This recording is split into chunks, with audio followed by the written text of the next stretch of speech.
They warned us this would happen. Fans from every stop of his career saw it coming. Different jerseys, different teammates, different systems, same conversation. Because no matter how talented DeAndre Ayton is, no matter where he plays or what's at stake, certain habits just don't disappear. You see it in moments that shouldn't happen at this level. A blown rotation, a delayed reaction, standing flat-footed while the play moves right past him. These aren't highlight mistakes, they're effort mistakes. And that's always been the knock. Not his size, not his touch, not his athletic ability. The lack of urgency, the lack of consistent force. And that's what makes this so frustrating. Ayton is 7 feet tall with soft hands, elite physical tools, and enough offensive skill to be one of the most impactful bigs in the league. But the NBA is ruthless about one thing. If you consistently make plays like that, it doesn't matter how gifted you are. You lose minutes, you lose trust, and eventually, you lose teams. That's how talented players quietly get moved around the league.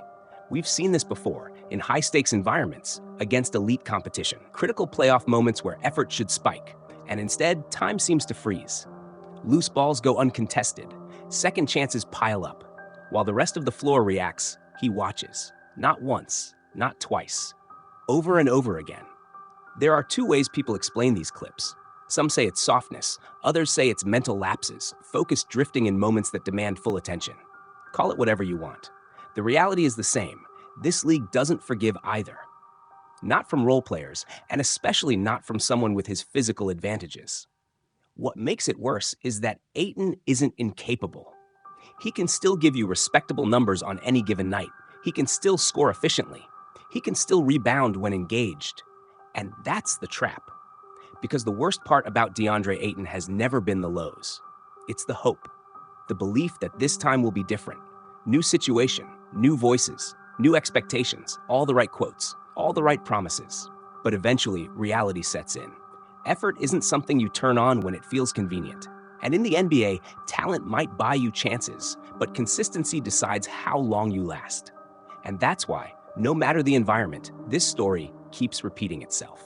I just want to show Laker Nation they're getting the best version of me. That's what DeAndre Ayton said. All the right words, the right tone, the right promises. And I'll be honest, I bought into it. A lot of people did, because the truth is, Ayton hasn't been terrible this season. If you look at the box score, you could even argue he's been good for his price. Around 14 points per game, solid rebounding numbers, a career-high shooting percentage. On paper, that looks like value. But the NBA isn't played on paper. The most successful role players in this league understand something Ayton still hasn't fully accepted. You don't get paid for what you could do. You get paid for what you consistently do without the ball.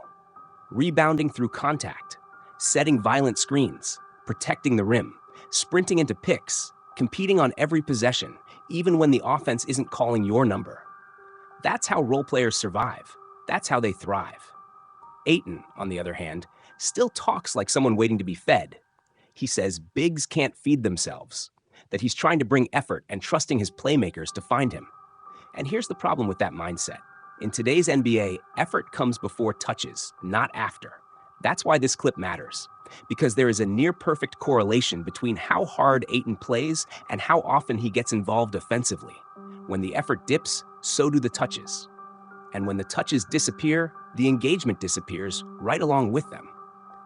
We used to excuse that when he was young, when he was still seen as a cornerstone, when the league believed he was someone you patiently developed around. But that was years ago. DeAndre Ayton is 27 now. He's no longer the project. He's no longer the future. He's playing alongside three players who are clearly better, more productive, and more trusted than he is.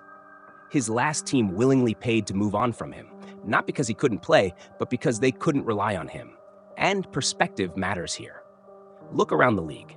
Jakob Poeltl, Isaiah Hartenstein, Miles Turner, Jarrett Allen. These guys don't score dramatically more than Ayton. They aren't more skilled offensively. None of them have his physical tools, but they compete. Every night. They defend, they rebound, they screen. They make an impact even when the ball never finds them. That's why they're valued.